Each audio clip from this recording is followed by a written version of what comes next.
Hello બચ્ચો, કેમ છો બધા બાળકો? મજામાં છો ને? સરસ. બહુ દિવસથી આપણે મળ્યા નથી એટલે મારે તમારા ખબર અંતર વિડીયો દ્વારા પૂછવા પડે છે. આઈ હોપ તમે બધા સમજતા હશો. આપણે પ્રકરણ 3માં ભણતા સ્વાધ્યાય 3.3માં એક્ઝામ્પલ 7 અને લેક્ચર નંબર 13 સુધી તો પહોંચી ગયા છીએ. એક્ઝામ્પલ 7માં મેં તમને કહ્યું હતું કે તમે ઘરે પ્રયત્ન કરજો, જે રીત ફાવે એ રીતથી પ્રયત્ન કરજો, જવાબ લાવવાના. અહીંયા આપણને કહે છે કે ભાઈ આકૃતિમાં એક સમાંતર બાજુ ચતુષ્કોણ HOPE એટલે હોપ છે અને તેમાં આપેલા x, y અને z ખૂણાના આપણે માપ શોધવાના છે. સૌથી પહેલા તો આ એક્ઝામ્પલ એક રીતથી ગણાતો નથી, બે રીતથી ગણાય છે. હવે તમને જે રીત ફાવે તે હું તમને સમજાવું છું. તમે ગણ્યું હશે અને તમે જોઈ લેજો કે સરે ગણાયો અને મેં ગણ્યું બંને શું સરખી રીત થાય છે કે નહીં તે જોઈ લેજો. ચલો, સૌથી પહેલા તો મને આરામથી કયો ખૂણો મળે છે? આરામથી કોઈ પણ ગણતરી નહીં, ફક્ત ને ફક્ત કોઈ ગુણધર્મનો ઉપયોગ કરીશું અને મને સીધો મળી જશે. તો કયો ખૂણો? y. કારણ કે y અને આ 40 એકબીજાના કયા બનશે? યુગ્મ કોણ. બને કે ના બને? પહેલા એક રીત શીખવાડું પછી બીજી રીત. તો ચલો, અહીંયા આપણને મળી ગયો ભાઈ ખૂણો y બરાબર 40°. ખૂણો y બરાબર 40°, કારણ કે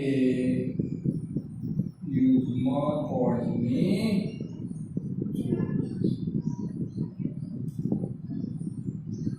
ચલો y 40 મળી ગયો એટલે કે p ના કહેવાય પેલો y 40. હવે આ શોધવાનું છે.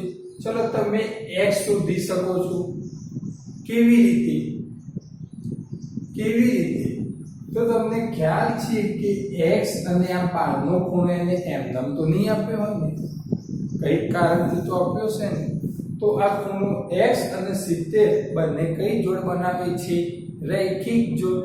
અને રૈખિક જોડના ખૂણાના માપનો સરવાળો કેટલો થાય છે? 180. અને આપણે કીધું હતું કે રૈખિક જોડના ખૂણામાં એક ખૂણાનું માપ આપ્યું છે, બીજા ખૂણાનું માપ શોધવું છે. તો તમે 180 માંથી આ ખૂણો બાદ કરી દેશો તો તમને આ ખૂણાનું માપ મળી જશે. તો ચલો, ખૂણો x બરાબર 180 ઓછા 70 કૌંસમાં લખીએ રૈખિક જોડ. અરે ખ્યાલ આવે છે? તો માટે ખૂણો x બરાબર 110°. ચલો, x પણ મળી ગયો, y પણ મળી ગયો. હવે z. તો તમે z બે રીતના શોધી શકો છો કે જો આ એક ત્રિકોણ બન્યો જેમાં y અને x નું મૂલ્ય છે, z નું મૂલ્ય નથી. તો તમે એવું લખી શકો કે ભાઈ ત્રિકોણના ત્રણેય ખૂણાના માપનો સરવાળો બરાબર 180. ખૂણો y વત્તા ખૂણો x વત્તા ખૂણો z બરાબર 180. અને x અને y ના માપ છે એથી તમે z નું માપ શોધી શકો. બીજી રીત, પાસેના ખૂણાના માપનો સરવાળો કેટલો? 180. એટલે કે પાસેના ખૂણા કેવા હોય છે? પૂરક કોણ. અને પૂરક કોણના માપનો સરવાળો કેટલો થાય છે? 180.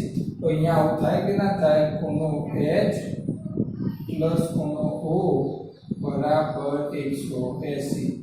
ખૂણો h પ્લસ ખૂણો o બરાબર 180 કૌંસમાં પાસેના ખૂણા.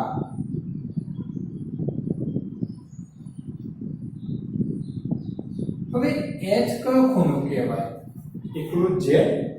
ના, આ ખૂણો h એટલે તો આ આખો ખૂણો કહેવાય બાળક. જોજો, હા, આ h એટલે તો આ આખો ખૂણો કહેવાય અને એ આખો ખૂણાના બે ભાગ પાડે છે આટલો 40 અને આટલો z તો આખો ખૂણો કેટલો થાય 40 + z કેટલો થાય તો ખૂણો h ની જગ્યાએ આપણે લખીએ 40 + z વત્તા ચલો ખૂણો o એટલે x અને x નું મૂલ્ય તમારી જોડે છે કેટલું 110 આ તમે મૂલ્ય શોધ્યું કે ના શોધ્યું અંદરના ખૂણા અને ખૂણો o કેટલો 110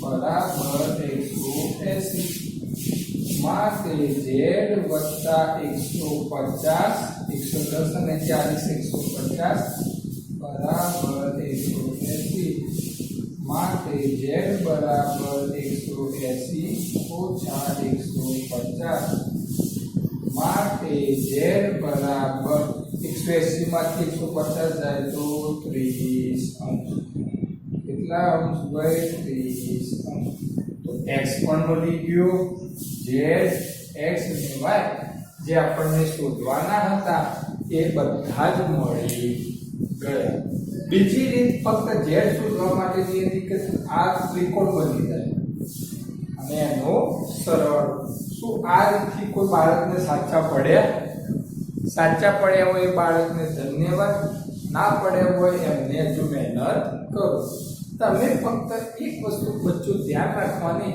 કે તમને પહેલા આસાનીથી કયો ખૂણો મળે તો મેં અહીંયા રકમ x પણ મળતો તો આસાનીથી સીધા 180 માંથી બાદ કરવાના હતા કેમ 180 માંથી બાદ કારણ કે આ x અને 70 રૈખિક જોડના ખૂણા બનાવે રૈખિક જોડના ખૂણાના માપનો સરવાળો 180 થાય છે એક ખૂણાનું માપ આપ્યું હોય બીજા ખૂણાનું માપ શોધવાનું કહે 180 માંથી આ ખૂણો આપેલ ખૂણો બાદ કરો તો તમને મળી જાય y કેવી રીતના મળ્યો તો y અને આ જે આ બંને ખૂણા હતા આ વિકર્ણ છે બેટા આ વચ્ચે શું છે વિકર્ણ તો આ બંને સામ સાથેના ખૂણા યુગ્મ કોણ થયા તો યુગ્મ કોણના માપ કેવા હોય સરખા તો ખૂણો y બરાબર 40 અને z શોધવા આ બે ખૂણા પાસેના હતા પાસેના ખૂણાના માપનો સરવાળો કેટલો થાય 180 h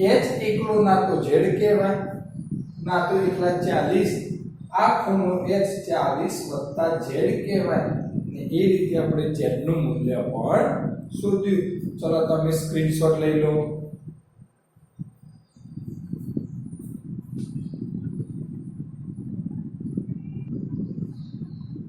चलो बच्चों एग्जांपल आठ नीचेनी आकृति GUNS गन्स અને રન્સ RUNS સમાંતર બાજુ ચતુષ્કોણ છે અને એ સમાંતર બાજુ ચતુષ્કોણમાં આપણે x અને y શોધવાના છે બે આકૃતિ છે એમાં પહેલી આકૃતિ આપણે ભણીએ GUNS ગન્સ તો સૌથી પહેલા બચ્ચો જ્યારે પણ સમાંતર બાજુ ચતુષ્કોણની વાત આવે ત્યારે મગજમાં લાઈટ થવી જોઈએ કે આમાં બધા જ ગુણધર્મો કોણ આવશે સમાંતર બાજુ ચતુષ્કોણના તરત જ આપણા મગજમાં ફરવા માંડવા જોઈએ એના ગુણધર્મો પહેલો જ ગુણધર્મ તો સામેની બાજુના માપ સરખા બીજો ગુણધર્મ તો સામેના ખૂણાના માપ સરખા ત્રીજો ગુણધર્મ તો પાસેના ખૂણા પૂરક કોણ હોય છે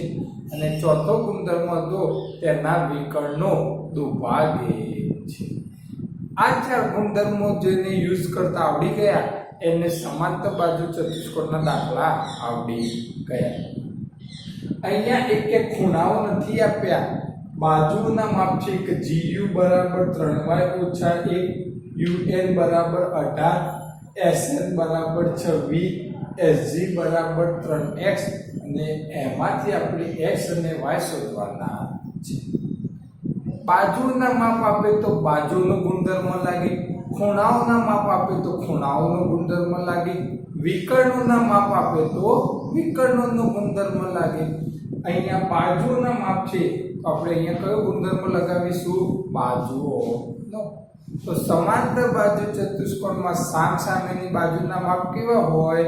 સરખા. તો પહેલું જ આ જે બાજુ હોય એની સામેની બાજુ થાય કે ના થાય? થાય. તો સામસામેની બાજુના માપ સરખા એટલે શું થાય ભાઈ? GU બરાબર SN. SN કૌંસમાં લખીએ સામસામેની બાજુના માપ સમાન. સામસામેની બાજુના માપ શું થાય ભાઈ? સમાન. ચલો માટે હવે કિંમતો મૂકી. ચલો GU એટલે કેટલું માપ આપ્યું છે? 3y - 1. 3y - 1 બરાબર. ચલો SN એટલે કેટલા આપ્યા છે? 26. હવે આપણે જેમ સમીકરણ ઉકેલતા હતા તે રીતના ઉકેલીએ. ચલો 3y બરાબર 26. ચલો ઓછા 1 બરાબર ની પાછળ જાય તો વત્તા 1. ચલો માટે 3y બરાબર 26 ને 1 27. માટે y બરાબર 27/3. 3 × 9 = 27. y બરાબર 9. ચલો આપણને y મળી ગયો. તે જ રીતે આપણે શું શોધવાનું છે? x. હવે x માં પણ જુઓ આ SG અને NU સામસામેની બાજુ થાય. સામસામેની બાજુના માપ કેવા હોય? સરખા. પાછો એરો મારીને લખીએ SG બરાબર NU કૌંસમાં સામસામેની બાજુના માપ સમાન. ઓકે, સામસામેની બાજુના માપ સમાન. ચલો માટે ચલો SG એટલે 3x, NU એટલે 18. માટે x બરાબર 18/3. 3 × 6 = 18. માટે x બરાબર 6. તો x ની કિંમત મળી ગઈ 6, y ની કિંમત મળી ગઈ 9. જે આપણને શોધવાના હતા તે કયા ગુણધર્મની મદદથી? સામસામેની બાજુના માપ સમાન હોય છે. આ ગુણધર્મની મદદથી. તો જોઈ લો અને સ્ક્રીનશોટ લેવો હોય તો સ્ક્રીનશોટ લઈ લો.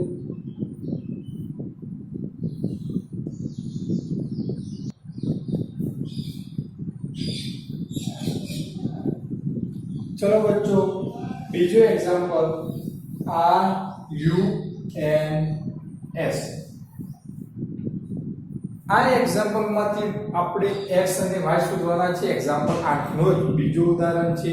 આ જે આકૃતિ છે સમાંતર બાજુ ચતુષ્કોણ જ છે. તો અહીંયા જોઈએ તો આપણે ગુણધર્મોમાંથી ના બાજુનો ગુણધર્મ લાગુ પડે, ના ખૂણાનો ગુણધર્મ લાગુ પડે. તો આમાં કયો ગુણધર્મ લાગુ પડશે? તો તેના વિકર્ણનો દુભાગે. કયા વિકર્ણનો? RN SU. હવે આ બે વિકર્ણો જે છેદે ત્યાં આપણે કોઈ પણ પ્રકારનું નામ આપી દઈએ. ચલો આપણે અહીંયા નામ આપ્યું O. શું નામ આપ્યું? O. બે વિકર્ણો જ્યાં છેદ્યા ત્યાં બે વિકર્ણો છેદ્યા ત્યાં આપણે શું નામ આપી દીધું? O. આપણે કહ્યું હતું એમ કે જ્યારે બે વિકર્ણો એકબીજાને દુભાગે તો એના બે શું કરે? સરખા ભાગ. દુભાગેનો મતલબ થાય બે સરખા ભાગ. જેમ કે આ પેનને હું બરાબર વચ્ચેથી કાપું તો એના બે શું પાડે? બે સરખા ભાગ. તો આખી 10 હોય તો આ બાજુની કેટલી હોય? 5. આ બાજુની કેટલી હોય? 5. બંને બાજુ કેવી હોય? સરખી. તો એ જ નિયમનો આપણે ઉપયોગ કરવાનો છે. તો વિકર્ણનો જો આ આખો SU હતા એના બે ભાગ થઈ ગયા. કયા? SO અને OU. તો OS અને OU બંનેના માપ કેવા હોય? સરખા. તો આપણે સરખાવાના. કેવા હોય? OU બરાબર OS. આ OU અને અને OS ના માપ કેવા થાય? સરખા. કેમ સરખા થાય? કારણ કે સમાંતર બાજુ ચતુષ્કોણમાં વિકર્ણો પરસ્પર દુભાગે એટલે બે સરખા ભાગ. તો આ વિકર્ણ એનો ભાગ કર્યો, જે બે ભાગ થયા એ બંને સરખા. અહીંયા આપણે લખીએ કયું કારણ? ભાઈ વિકર્ણો